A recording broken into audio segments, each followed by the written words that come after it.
Wake up, America. I think I got something to say to you. I say this every week. I love the United States of America, and I want you to love the United States of America too. Office Hours with Dr. A is not a safe space, so enter at your own risk. You will be exposed to the truth, and I will endure the consequences.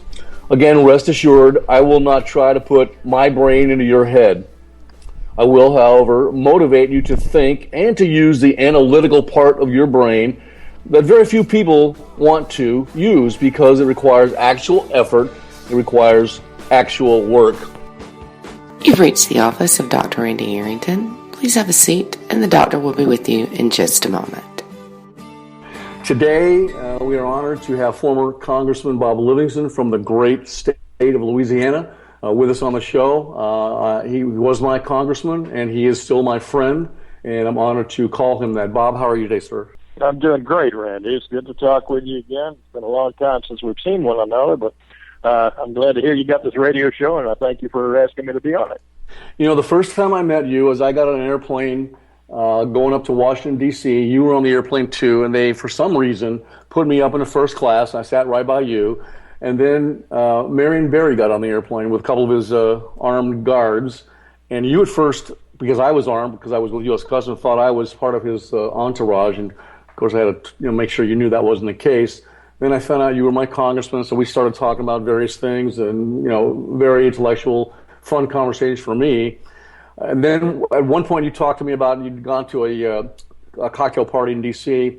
Tom Clancy was there and was trying to talk you into buying his new book, Clearing President Danger. You told him, I'm going to wait till that book comes out in paperback. And so I knew that, put that in the back of my head. And the next day when I had lunch, I went down to your congressional office there. I think it was in the Rayburn building, and gave my copy, hardback copy, to your receptionist, and she gave it to you. And that's kind of how we, our friendship started. One of the last times I saw you was when I went to meet you, and we were going to have lunch together in the House of Representatives cafeteria there, where you still be able to buy that navy bean soup for, 29 cents a bowl, whatever. And you were an hour and 45 minutes late because you at that time were the House Appropriations Chair. By the way, listeners, Congressman Livingston, when he was there as House Appropriations Chair, was the last time the federal budget was actually, where it should be and balanced. And he had a lot to do with that as the House Appropriations Chair. But you came in and you showed me a legal piece of paper with like 30 bullets of things you had to get completed, I think, within the next day or two. And I really, empathize with you. Do you remember that? Yeah, I do, and just going back to that first time we met, the reason we started talking is because I looked down. I wanted to make sure that the guy next to me who had a gun on his hip was somebody I really wanted to talk to and not be afraid of. I was honored. But one thing you omitted is that you were kind enough to invite me to go on a trial Border Patrol run with the folks down there who were doing their interdictions. I remember that well. I do remember that, and I was honored to have you come down there. And you were instrumental in getting the U.S. Customs air and marine operations that was stationed at Naval Air Station in Belle Chase, Louisiana, out of Billy Tozan's district and moved to your district up there in Hammond. And you worked a deal with Tozan, made him happy. I remember I took a lot of heat for that, because the guys wearing the suits in D.C. were mad at me because I contacted you directly, and I said, this guy's my friend. I'm going to always talk to him, and you can't stop me from doing that. But you helped us with that, and they're still there this day, and they're doing a really good job. But this series we're talking about, Bob, is about the presidency and different paradoxes that American people have about the role of the president. Back in 2008, I created a course, a political science course for my UCLA students called Presidential Politics and Homeland Security. On day one of the class, I posed 7 questions to my students, and during the duration of the course, I motivated them to think analytically about each of these using a rational thought process, which most people don't want to do. These concepts were also the ones they could choose to. We had discussions during class time, during the 12 weeks there at UCLA, and then write their term paper. I always encourage anybody that I'm interacting with, students or not, to adopt any political perspective that they want. You want to be a liberal, be a liberal. You want to be a communist, be a communist. As we considered and debated different possibilities, and I never stifled them. I gave them the latitude to speak their piece. I did use a Platonic style of argument where I kind of worked them into a corner, and they only had one way to come out, because I speak the truth, Bob, and then I endure the consequences. But I'm hoping that you will look at these questions and answer them from your perspective and experience and expertise, and we get some additional perspective on them from you being a member of Congress. So here's my first question to you. This is Bob Livingston. Is your personal freedom a critical component of Homeland Security, Bob? Well, my personal freedom is a critical component of me and my family, first of all, and to all of my neighbors and my fellow Americans, whether I'm in Louisiana or Washington or wherever I am. I think freedom is the core ingredient for what makes America great. And without it, frankly, we just become another despotism, monarchy, dictatorship, or whatever, and people naturally suffer. So, yes, in terms of Homeland Security, the prime purpose of Homeland Security is to protect our freedoms, because without it, we are going to be a mess. Segueing from that, in your opinion, Bob, who in our system, who protects your individual liberty and your sovereignty as an American citizen? Well, our military abroad, our law enforcement agencies, federal, state, and local, and then our neighborhood watch programs. I mean, it's not. Fortunately, we don't assign to any one single group the role of protecting our security. We have, as a great nation, we have enemies abroad, and under our political leadership, our president is the commander-in-chief of all of our armed forces. His responsibility is to keep us safe, particularly abroad, against all enemies. We can get into a debate as to whether or not some presidents do a better job than others, but I'll leave that to you. Point is that without a strong national defense, we're vulnerable abroad. Without a strong and capable law enforcement a group of people in various agencies, we're vulnerable here. We want to be safe on our streets. We want good, strong policemen to protect us. And I get distressed when I see either our defense forces undercut for any reason, or our the various components of our electorate making fun of or undermining the role of our police forces. We need these people if we're going to remain free. Now, as a congressman and an appropriations chair, I'm going to ask a dovetail question on that. Is a strong, vibrant, growing economy in the United States vital to our homeland security? Well, it is indeed, because without a strong, vibrant economy, we can't afford strong national defense. We can't afford strong law enforcement, capable law enforcement that protects the interests of minorities as well as the majority. We can't enforce our laws, and so we need to pay the bill. And the way we pay the bill in a free economy is to have a strong economy where our people work, support their families and their communities, but also pay their taxes. And if we undermine our wherewithal to afford these vital services, frankly, we become vulnerable. So our homeland security is very dependent on a strong economy. If you were president of the United States, now I told you, we had a conversation once where I told you this. I said, you know what, Bob? If I was president of the United States, one of the first things I would do is stop all foreign aid for 1 year, and then I would allow the American people through referendum, which we don't have at the federal level, but I would create that, to decide where our foreign aid is going to go. And we vote on it every year. Do we want to continue to give it to this country, to that cause, whatever? And I remember what you told me was, Randy, in the big scheme of things, that is government and the appropriations, that the foreign aid is minuscule. Is that still the case? It is still the case. Most people, if you'd ask the average person on the street, they think that foreign aid amounts to about 30% of the American budget. And indeed, it amounts to less than 1%. And we have friends and enemies abroad. And some of our friends do not have the strength, do not have the capabilities that we have. In fact, most countries don't, for that matter. But some of them are weak but trying democracies. If they have our philosophy and they want to succeed and keep their people free, it behooves us to support those governments in order that we will have friends. If we just close ourselves off in the entire world, withdraw as we have done in the last few years, and not help our friends defend themselves, then our enemies may take over, and we may find ourselves surrounded. In today's world, this troubled world of ours, we find that Red China, that Russia, which is increasingly a problem, North Korea, and a lot of other despotisms are moving in because we have been reluctant to step up to the plate and help our friends.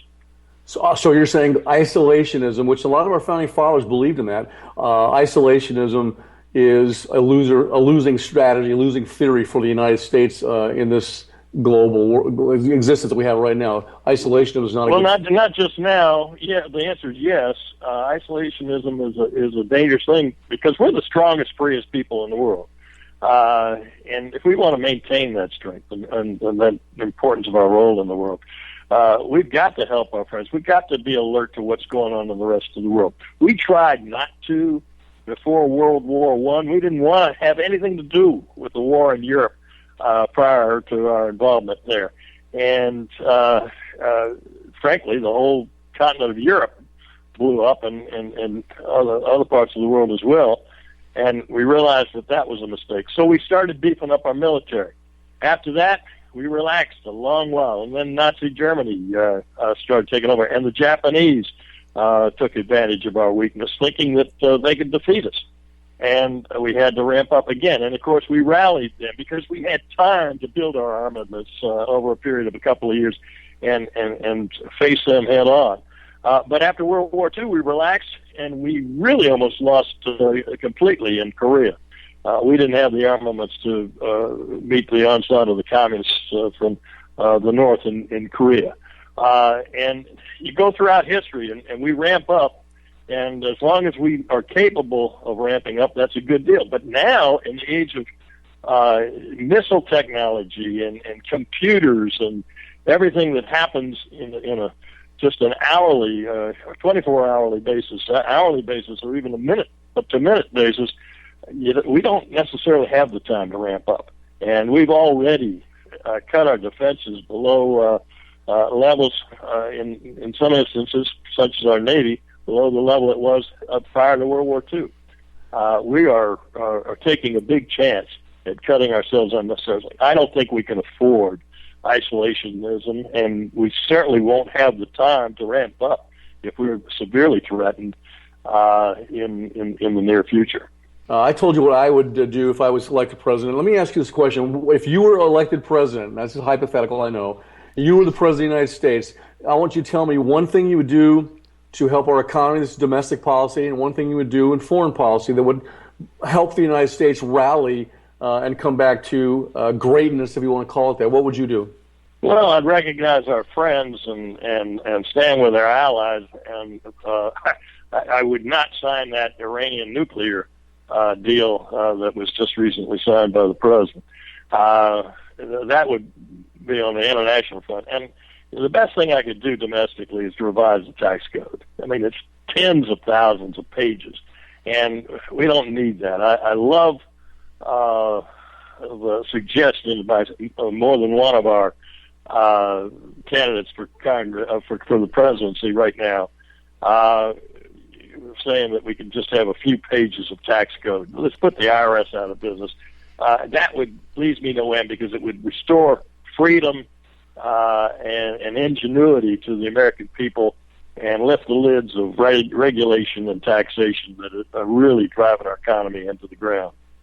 I agree with that. Having to be a fairer system of still a little bit of progressive taxation, but have everybody pay something into the system, whether it's $1 or $1,001 based on your earnings, whatever. I mean, you want to call it flat tax. I like that too. You know, everybody pays 12%, whatever. But everybody's got to pay something. Right now, that's not the case. Mr. Romney was correct when they caught him on, hidden camera there, hidden microphone, saying there's 47% of the people that don't pay any taxes. It's actually more like 49 or 50 that don't pay anything. And so I think they shouldn't even be allowed to vote on something they're voting on giving themselves a piece of the treasury. Of course I'm going to vote for the guy that I think is going to give me the most money, because that's in my self-interest. And I think we should go to something like that, revise that. I think Cruz is saying that, and put all those IRS agents on the southern border. And you know what? I think Bob went to Tulane University. Is that true, Bob? Oh yeah, 2 degrees, undergraduate and a law degree. All right, I won't hold the law degree against you, but I taught at Tulane. It was a wonderful university. I miss it a lot. Let's continue here with our talk about the presidency in the United States and sovereignty, that sort of stuff. I wrote a doctoral dissertation called The Chain Link Theory of the Soviet Collapse. And in that document, I discussed that one of the major reasons that the Soviet Union collapsed, not the only reason, but one of the major reasons the Soviet Union collapsed, was the overt presence and the insidious pressure of 143 different nationalities that were combined within the borders of one. It was a great nation, a large nation, but combined within the borders of one nation. Here's my question to you, Bob. Could too much diversity cause America to collapse as a free nation? I think that certainly a nation can lose its way if it loses its culture. And I guess you could say that too much diversity can indeed threaten our unity. When James Madison devised our Constitution, his primary goal was to protect the minorities from the tyranny of the majority. And in our various parts of our history, we've experienced where some people have tyrannized people of different backgrounds or different faiths or whatever, whether here in this country or elsewhere. This country went through slavery, and we fortunately rejected that, but only after the expenditure of about 700,000 lives. The country went through a terrible trauma to get rid of slavery. Now we protect our minorities. We were conscious about the rights of our minorities, and we are bringing in increasing numbers of people with different cultures and different backgrounds. Some of them are coming across the border with insufficient attention to who they are and what they are and whether or not they have any kind of education at all, whether they have any diseases. And others now that Europe is faced with this onslaught in the Middle East, we're talking about bringing in lots of people without adequate vetting, adequate inspection of who and what they are and what they represent, coming from a very dangerous part of the world. That kind of thing poses a threat. So clearly your premise is right. But I continue to believe that Madison was right. He believed in checks and balances. That's why he created a system with the president, the executive branch, versus the legislative branch, the House and the Senate, versus the Supreme Court to inspect the laws that are passed by the legislative branch. The whole point, again, was to prevent the minority from suffering at the hands or suffering the tyranny of the majority. This has created a strong nation. This Constitution of ours, and out of many, the idea was to form a single unit. We've had 50 states. That began with 13, but 50 states who each have their own communities, their own cities, towns, and government in each one. But they're governed by the single Constitution, and they form one nation. And that is just as important today as it was in the days of James Madison and Thomas Jefferson and all those brilliant people back then. I think it's critically important that we remain one nation. They fought a war over that during the Civil War to try to divide the nation. The North won, and I think it's fortunate for all of us that we remain a single nation. I wouldn't want to just keep allowing people to come in and set up their own cultures, their own legal systems, such as Sharia law, which is threatening us today. Because if, in fact, we allow that, our country will be dissipated, and we will no longer be a unified nation. Likewise, I've always been in favor of adopting English as the primary language for this country. It has been our primary language since the inception of the nation. There are some places where you can go where you can only hear Spanish. Other places where you can hear virtually any other dialect, any other language from around the world. I don't have any problem with people speaking other languages in this country. That's great. They're entitled to. But they ought to be required to learn English, because only by learning English and being assimilated into the system will they be able to have a future for employment and a future to participate in the great America that we all hope survives for the future. You know, on day one of all my classes, I walk up and introduce myself to the students, and then I pull out an American flag, and I hold that. I fought for that American flag my entire life, as you did in the Navy as well.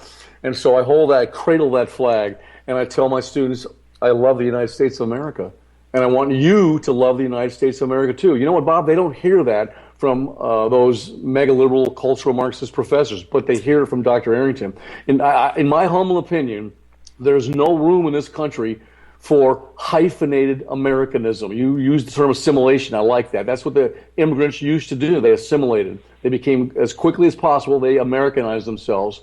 The one absolutely certain way of bringing the United States, this nation, to total destruction, in my humble opinion, or of preventing it having a possibility of continuing as a sovereign nation based on limited government and freedom, would be to permit it to become this sort of a tangle of squabbling nationalities. And that would cause a huge problem. That's what happened in Russia, and that's what Helene Karardin-Kaus argued. That was the number one reason that the Soviet Union collapsed.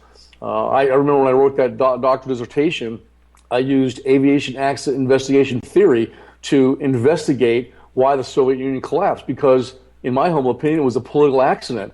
It was never meant to happen. It was an accident that happened, and so I looked at all the various things that went into that caused that accident. Bob, do you think the United States will survive till 2025? Oh, sure. I think we're going to be here for a very long time. But I do think that the great danger threatening our young people is ignorance. You mentioned those university professors who primarily, or for whatever reason, are leaning left, and almost to the point that they exclude anybody who has an opposing opinion.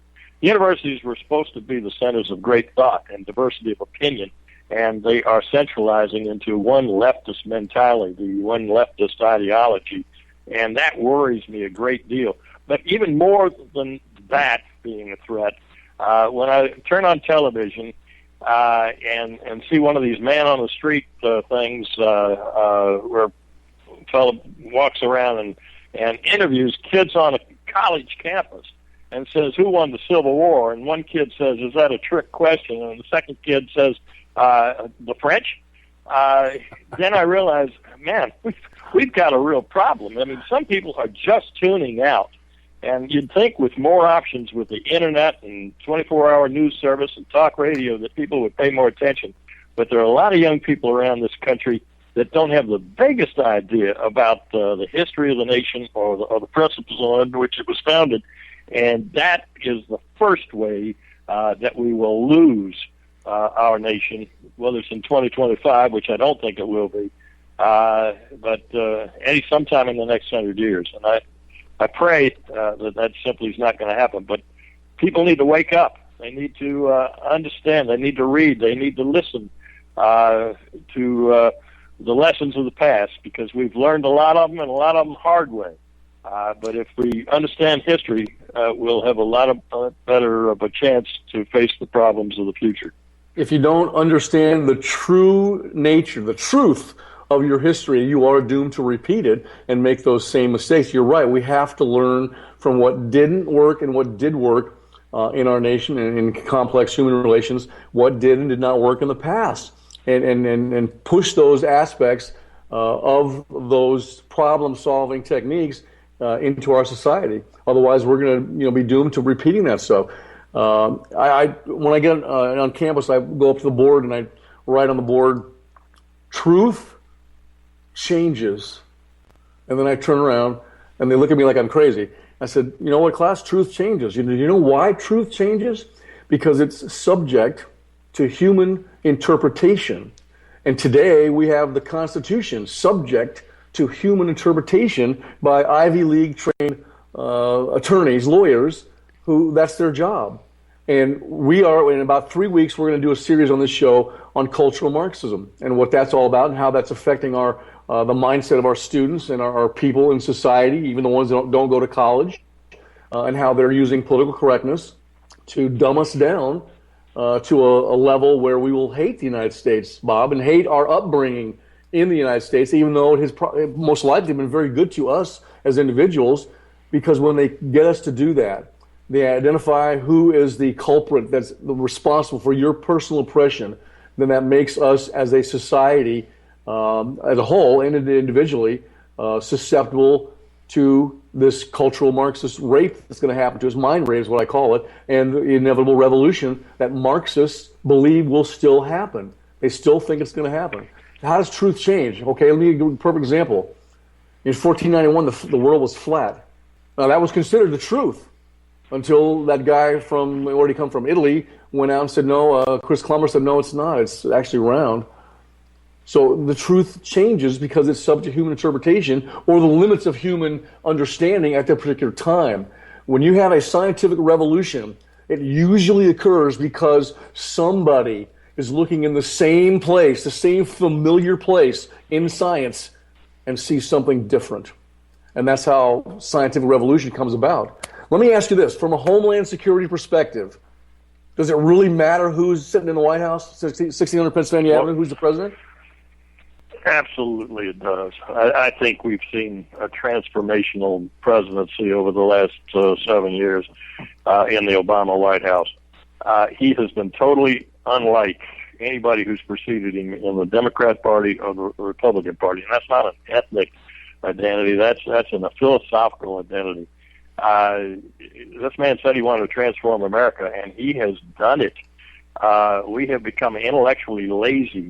We have become a people who are increasingly, through his leadership, are depending on big government to solve all our problems, when we are losing our incentive to solve our own problems and help our own selves and help our own families and our communities.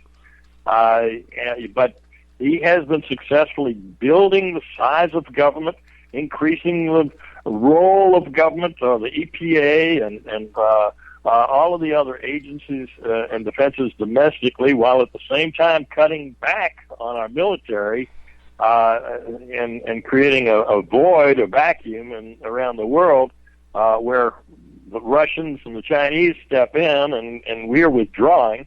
And I think he's done a marvelous job at transforming America for the worst.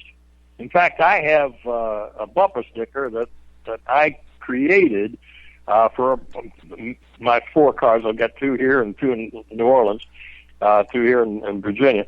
And it says, socialism changed for the worst. It was based on what I heard him say. He wanted hope and change. Well, he's eliminated hope for most of us, but he's certainly changed America, and he is taking us in a socialistic direction. And I'm hoping the American people will start to think for themselves and stand up and reject that socialistic tendency that he's brought about us in the next election, and opt for a total change of course, back toward individual freedom, individual rights, and reduced government. And if they will, then the course of this country is going to be great indeed for the next 100 years or more. But if they don't, if they take more of the same by frankly voting for Hillary Clinton in an extension of the Obama presidency, then I think we're in deep, deep trouble in the years ahead. Here's one of the things I teach my students at the university level, or anybody that may be listening, about socialism. Socialism only works in 2 places. It works in a faculty lounge where educated fools dream of it, and it works in hell where the condemned already experience it. And that's the only 2 places it works. And Margaret Thatcher said it doesn't work because eventually you run out of other people's money. And those I was going to use that myself. I always remember that great thing, and she's absolutely right. But look where socialism has been taken to its ultimate extent. In Soviet Russia, where under the Stalin years they starved 60 million people, and under communist China during the Great Revolution, the Great Leap Forward, or whatever they called it, it may have been 100 million people who were killed. People forget that Nazi Germany, it wasn't just the Nazis, it was National Socialism. And they exterminated 6 million Jews and 6 million other people of various backgrounds, and brought about a world war that killed certainly tens of millions of people, but a heck of a lot more than that. Socialism only works as a utopian idea to make everybody equal, except that according to George Orwell, some pigs are more equal than others. And he's our book Animal Farm. The socialism requires people to deny themselves, and if they won't do it voluntarily, they have to be forced. Socialism requires force to make everybody live the same way. And inevitably, they live poorer and without commodities. Look at Venezuela today. Venezuela was one of the richest countries on earth only 30 years ago. But under Hugo Chavez and now this idiot that took his place, Maduro, they are trying to escape that place because they've become so impoverished. That's forced socialism. And that's because they learned the great utopian ideal from great communist Cuba, which under Fidel Castro has oppressed, imprisoned, shot, executed his people into oblivion ever since 1957. And that's what you get with socialism. They can't provide incentive and they don't create wealth, but they can force you to knuckle under, and if you don't comply, ultimately they start imprisoning you, and then later on they start killing you off. If that's what we want for this country, then I will have to move to New Zealand. Venezuela now is selling their national supply of gold just to feed their people. And you're right, socialism doesn't work because there's no incentive. If I can get the same amount of remuneration and from the Treasury, food, milk for my table, whatever, by sitting on my rear end doing nothing, or I can go out and work 60 hours a day defending the country, doing this, that, and the other, but I get nothing, more, or I create something, I'm going to say it's not worth it for me to do that. I'm just going to sit on my rear end and do nothing. And that's one of the reasons that socialism fails. It's never really come about, like you were saying in your comment, it's never come about the way Marx and Engels predicted it would. It's always had to be contrived, be forced. And for it to work for any length of time, it worked in the Soviet Union, if you want to call it that, for 74 years. Stalin had to kill 60 million of his own people, put them in the gulags. And Mao, I want to say 140 million. He killed millions and millions of his people to scare the other ones into actually going to the factory and working. Otherwise, they wouldn't do it. If I go to the factory, Stalin used to do this, he'd shoot every fifth guy on the line. The other four people were highly motivated after that. And that's the only way you can make it work, if you want to call it that, for a limited amount of time. It is doomed to failure all the time. Bob, do you think the United States could collapse because of an external threat? Well, with technology being such as it is, it would only take one nuclear warhead burst overhead about 100 miles above our heads to knock out all the electronics in this country. And if we had if that happened and all our electronics were burst, we're such dependent on modern day electronics that we'd all of a sudden find ourselves back in the horse and buggy age, because our cars would stop, our airplanes would stop, fall out of the sky, our computers wouldn't work, our lights, electricity, none of that would work. And so the answer is, unless we're vigilant, unless we exercise strong, capable missile defense, unless we have a strong military to offset any threats from abroad, no matter what kind of technology they've got, the answer is, yeah, sure, we could. But I don't think we will. However, we got to wake up. We've got to realize that we are not independent in this world. It is a global world. There are lots of threats out there, and we've got to be strong and stand up to them. As long as we do, nobody's going to beat us. But if we relax our guard too much, we'll put ourselves in danger. I in my humble opinion, Mrs. Clinton, that's what I call her, and the current occupant in the White House are traitors. Heinous treason is committed by these two individuals during the entire tenure that they were in political power. Now, Machiavelli taught us about power, and I think what he did was he advised the people that had political power, he lowered their moral standard below normal society. And he taught them all to be liars and cheats. Not my friend Congressman Bob Livingston. I know you, and I knew that was different.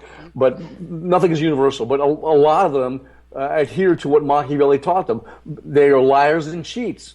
And when they're not kissing babies on the campaign trail, they're stealing their lollipops. I think that, in my humble opinion, I'm going to write an article on this pretty soon. It's time to institute term limits at the federal level. You get 12 years, so that'd be 6 terms in the House, 2 terms in the Senate, and then you go back to your farm. You go back to your home, your law practice, your whatever, and let somebody else come in and take a turn. Now, I know that will be difficult to get because they would be voting themselves out of their job. What do you think about that? It's time for term limits at the federal level, Bob, as a former congressman. Well, there are 2 answers for that, Randy. First of all, it's not going to happen because senators are not going to vote for it, because if they did, it would mean that House members would be more likely to run against them. That's the political answer. The second is that, in my opinion, the best term limit is the ballot box. If you have a vigilant people, you can go and you don't think your guy's doing the job, you go to the polls every 2 years or every 6 years for a senator, and you can vote them out of office. Every 4 years for the president.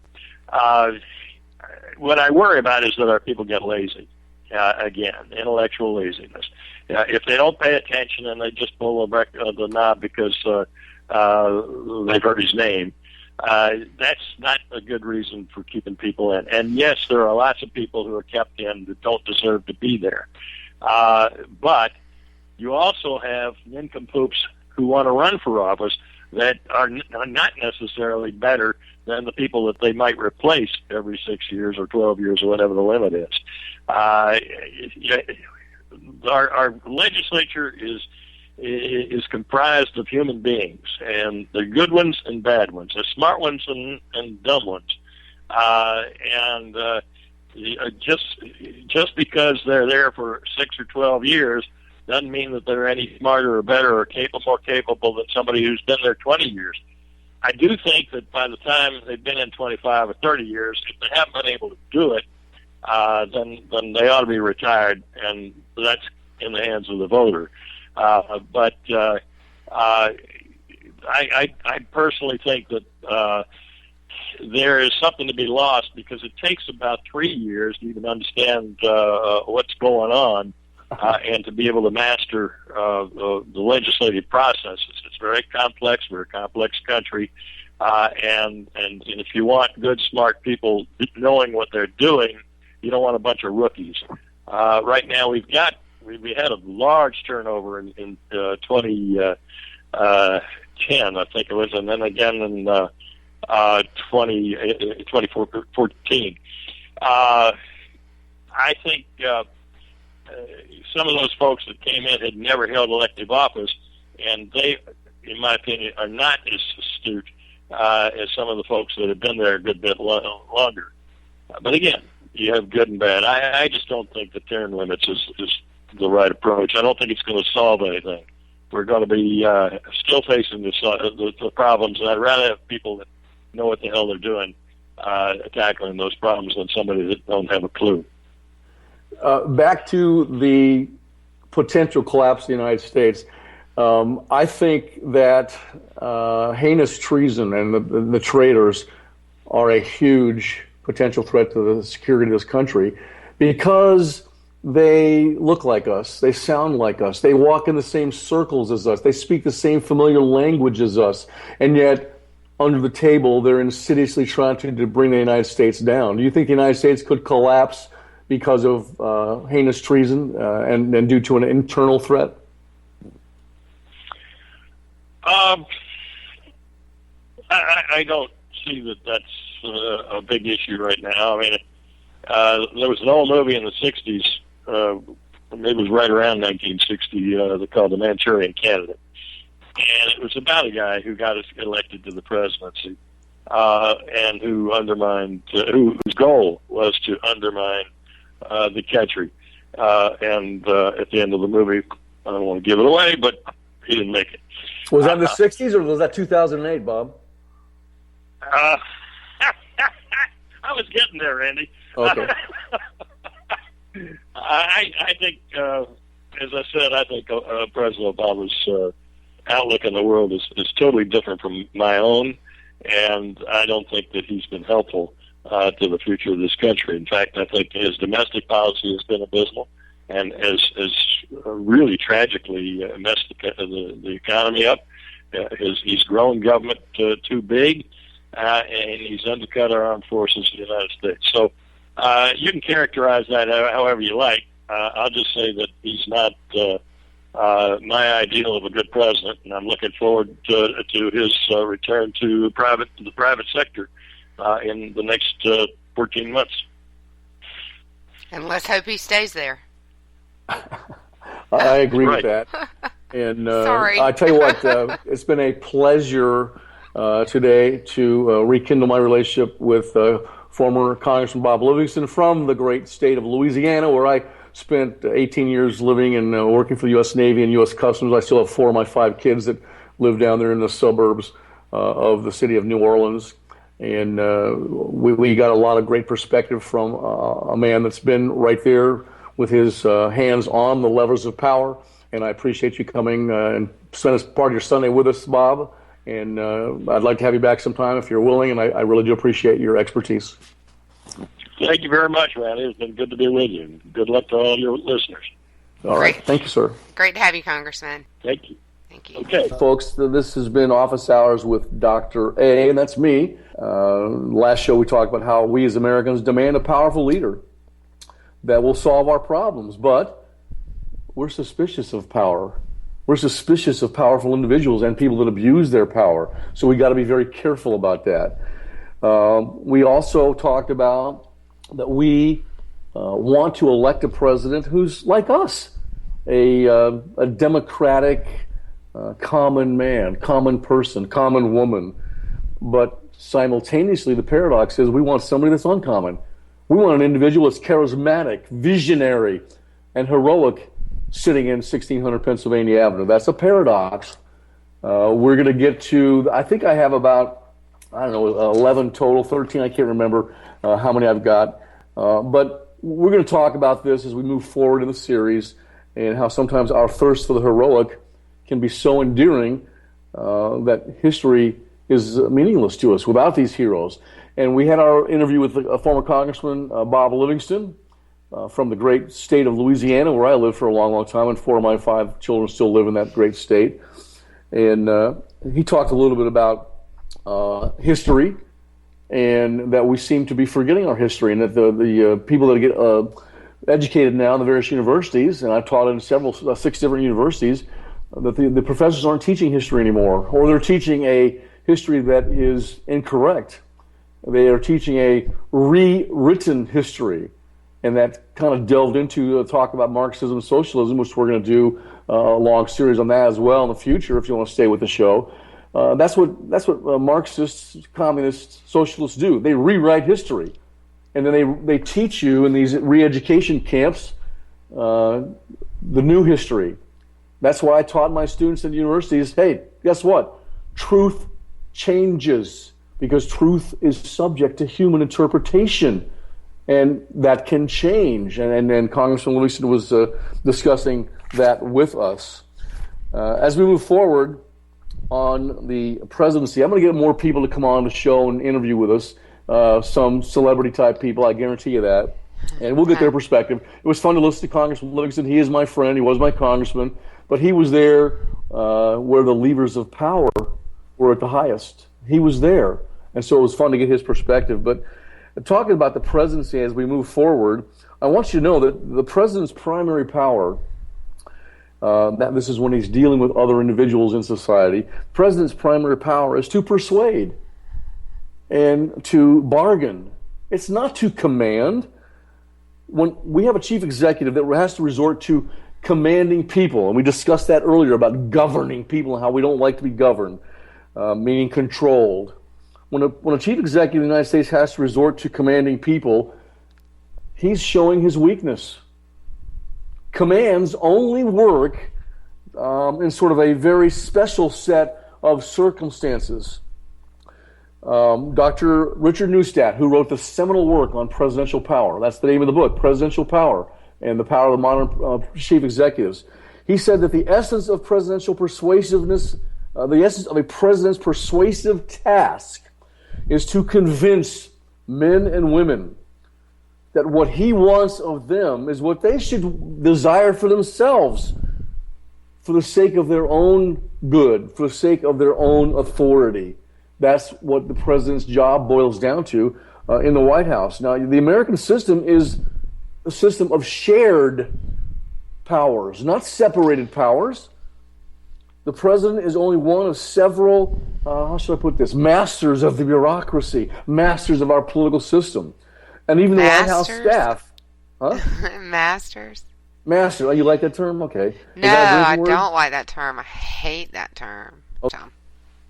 I mentioned to Livingston, Congressman Livingston, that I thought the nation was now ripe, and I'm going to write an article called The Case for Term Limits.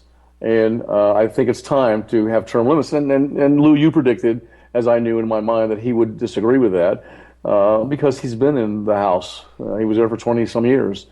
And that's why I said referendum, Lou, because the members of the House, members of the Senate, would not consciously vote for ending their jobs, which is what a term limit bill would do. Well, they tried, right? They tried.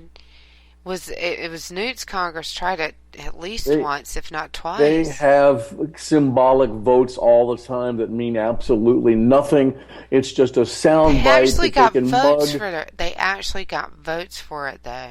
Yeah, well, that's somebody that's running for re-election and is, in an unsafe seat. The House. And they They're want to show always the people. They want to show the people, hey, I'm on your side. We have to institute term limits, and that's what it was designed for. The founding fathers, in that brilliant document known as the Constitution, they forgot that they should have done that. They didn't realize that the people that got elected for a couple of terms wouldn't earnestly want to go back to their private lives and their families and go back to their farms and ranches and law practice. They thought that would be the case. They didn't realize all power corrupts, absolute power corrupts absolutely, to the extent that they don't want to leave. It's very easy to be a congressman. I got to tell you, no offense to Senator Bob Livingston, they work 3 days a week. They work Tuesday, Wednesday, and Thursday. They show up at 10 o'clock, they go home at 4. Sometimes they stay late. I understand. And I told you about that instance where I was supposed to have lunch with him at the House of Representatives cafeteria, and he was an hour and 45 minutes late because they were on the floor of the House trying to, clean up the last issues before they could recess for, I think it was the Thanksgiving recess or whatever it was at the time. But they only work 3 days a week. It's a career. It's not a part-time job. It's not complex. Like Lindsey Graham and my brother, Naval Aviator John McCain, want you to think. Right. It's not. They've got no special talent. Mr. Obama has no special talent, except I guess to some people, not to me, he sounds good. Maybe Mrs. Clinton sounds good to some people. I almost gag every time I hear either one of them, or Mr. Clinton or Mrs. The First Lady. I almost gag. I don't want to hear them. They just literally turn my stomach. Being a politician is not complex. It's not hard. It has only been allowed to get there because we have allowed it to occur. We let them, and university professors the same way. They make us think it's difficult. It's not, Lou. Who gets what when? That's all it is. And we talked about earlier, I don't know if we were... See, she sometimes will secretly record Dr. A when I don't know it, so she can use those sound bites later against me. If I get a little bit too stinkerish with her, she can pull that out and then put it on Twitter, and then all the Twitter trolls come attacking me, and she shuts me up for a while. That's okay. I understand her dynamic now. That's fine. They know how to get elected. And that's all they do when they're in office mostly is, how do I get reelected? Which group should I align myself with that has enough money to put in my coffers so I can get reelected? I told you, Lou, if I ever got elected for any kind of office, I'd hire you, JD, that Cornell chick, Miss Stacy. We'd so much keep you straight, too. We would so keep you straight. Well, I mean, we'd be making sure you were doing what the people wanted you to do. You work for those people in your district, dude. Yeah. You are not an entity unto yourself. Your power is loaned to you. Loaned to you by the people. I know. I've heard Louis Gohmert. I've heard Mark Meadows. I've heard Jim Jordan say that, and that's about it. I think maybe Darrell Issa. Yeah, I think Cruz knows that. I think you know. I think I've heard him say it. So I think one senator. I think as soon as Donald Trump gets elected and Stacey has to go throw up in the toilet, she probably would. Yeah. She's going to owe me a steak when Mrs. Clinton gets indicted, and I'm going to hold her to it. Of course, I won't make her pay. You know me, I'm a gentleman. I won't make her pay. I'll make her show up in this. and I'll let her pinch my cheeks together. I shouldn't say that. She squeezes my face together. Some people would hear pinches my cheeks and think of something else because how some people are. But so I just nobody thought that but you, Doc. Oh gosh, I'm so in the gutter. Teen Angel, shut up. Well, your fly boy don't know. I have all these names, these nicknames and call signs, and maybe if we get more than 2 listeners, they'll actually start understanding why I call you Wench, why I'm called Teen Angel and Dr. A or Randy. You can call me whatever you want. I don't care. But it's ironic that I let Bob talk. I thought I was a perfect gentleman with him, like I was the week before with the Tamara Holder interview. Like I do in the university. I let them talk. I don't interrupt them, and when it's my turn to talk, the break in the action, I'll chime in, give them my opinion, but I let them talk, and I do use platonic argument, on them to get them to understand the truth. A lot of people don't know the truth, Lou. They have been mind raped. Take a drink, to believe that certain truths are lies, and that certain lies are the truth. And until we can convince them otherwise and really, save them, have an emancipation proclamation for these people that have been mind raped, we're in deep trouble because half the country is that way. And I think we added another drinking word too. By the way. Okay, all right. Well, half the people I think, on the left, and there's some knuckleheads on the right, don't get me wrong, and I want to say that to Livingston, that Mr. Obama is doing a lot of this fundamental transformation, with the assistance of Republicans who are Republicans in name only, who believe in big government and strong government power. They don't believe in limited government anymore and individual liberty. It's about big government and the collective. And you just shut up, do what you're told, and I'm going to stay in power, wear my Armani suit, and I'm going to go to the Capitol Grill, and I'm going to become a millionaire on $174,000 a year. How does that happen, Lou? How does a congressman or a senator, member of the House or the Senate, $174,000 a year become a millionaire? Do you ever thought of that? I don't. If the listeners don't have enough sense to kind of see that one coming, I don't see how it cannot be grift or graft, but yeah. But I'm sure their lawyers would argue otherwise. We have bribery and blackmail running rampant in the United States. Legal blackmail? Yeah, legal blackmail bribery. Yeah. Go watch Mr. Smith Goes to Washington, people. It ain't changed since Jimmy Stewart made that film. It's the same dynamic. Watch it. That's an older film. I'm probably dating myself. I'm probably a little bit younger than Lou and JD and Stacy, but go watch that film. It's the same exact dynamic in Congress. And this is where I tell you, you've got a minute to get out of this episode of the show. Okay. Well, I appreciate the 2 to 3 listeners that we have out there. Thank you very much. And those of you I call it the romper room. And Lou Esposito, my producer, teases me when I say that. They want to call it the chat room. I call it the romper room because when I go in there, all I see is fun. It's fun. I see older kids that are perpetual 16-year-olds cutting up, teasing up. And I like that. And so I get in there, I make a few comments, and then I jump out. But maybe we'll have somebody in the romper room today at 3 o'clock with Office Hours of Dr. A. But I got to tell you this. I love the United States of America. I want you to love her too. Speak the truth boldly with confidence, and then endure those inevitable consequences and trolls that come your way. And let liberty ring. God Himself help us, Lou. We'll be right back here next week for Office Hours, and I'll see you Thursday night right here on K98 on For Whom the Bell Tolls. I will be listening to that. I had a fun time. I had to work with my pilots the other night. I teach them to go to war, but I tuned in the last 20 minutes or so and was listening to you talking to some woman. I don't know who it was, but I wasn't interviewing. It was me and Hammy. Okay, and we'll see you guys next week. Wake up, Maggie, I think I got something to say. Office Hours on WNJC is brought to you by the Conservative Commandos Radio Network.